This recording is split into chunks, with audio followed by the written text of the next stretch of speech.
نزیکەی مانگێکە پزیشکانی پسپۆڕی هەڵەبجە و ژمارەیەک کارمەندی تەندروستی بایکۆتی دەوامیان کردو و تا ئێستاش بەردەوامن.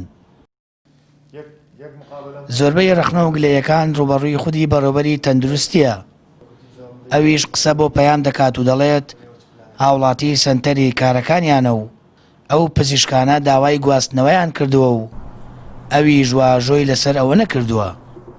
ڕاستە هەندێک لەو پزیشکانە ماوەی یاسایی خۆیان تەواو کردووە، من نکۆڵی ناکەم لەوە، بەڵام لەبەرەوەی کە کەرتی تەندروستی شارەکەم ئفلیج نەبێ، من قەت نەمتوانیەوە بچمە ژێرباری گواستنەوەی 26 پزیشکی بەڕێز لە هەڵەبجە بۆ سلێمانی.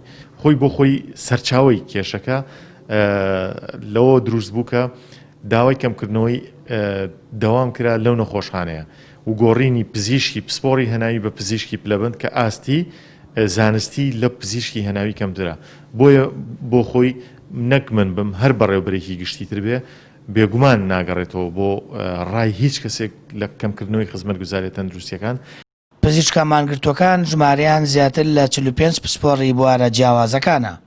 مانگرتنی و پزیشکانە کاریگەری خراپ و فەراغی تەندروستی لە نەخۆشخانەکانی هەڵەبجەدا دروست کردووە.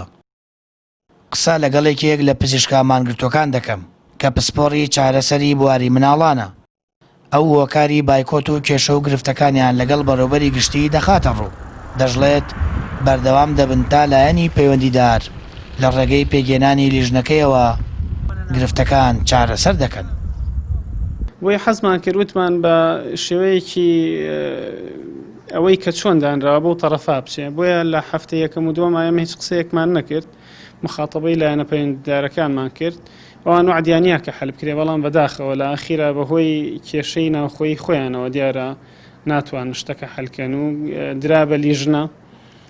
لیژنەکەش خۆتانەسان وەزارەت سەر بە کێیە، وەزیر لەگەڵ کایە و چۆن لیژنە پێکێنێ و لیژنەش سەر بە خۆیانە و ئیتر پزیشکە پسپۆڕەکانیش ئەمڕۆ بەیاننامەیان دەرکردووە کە تێبینیان لەسەر ئەو لیژنە هەیە، هەر بە وازحی و تویانە کە بەپێی قانونی عێراقی نابێ لیژنە لە خزم و کەسوکار و ناسراوە قەڕەوایی خۆتی تیابێ، ینی بە کوردی من نابێ براکەی خۆم بکەم بە لیژنە بەسەر خۆمەوە. بڕواشمان بە لیژنە نەبووە لە کوردستانە قەت. بەپێی زانیاریەکانی پەیام لە چەند ڕۆژی داهاتوودا لیژنەکەی حکوومەت دەگاتە هەڵەبجە و لەگەڵ بەڕێوەبەری تەندروستی و پزیشکانی مانگرت و کۆ دەبێتەوە. لە ماوەی یەکمانگی ڕابردووش بەوەی نەبوونی پزیشکەوە لە نەخۆشخانەکان دەیان حاڵەتی کتوپڕ و مەترسیدا ڕوویان داوە.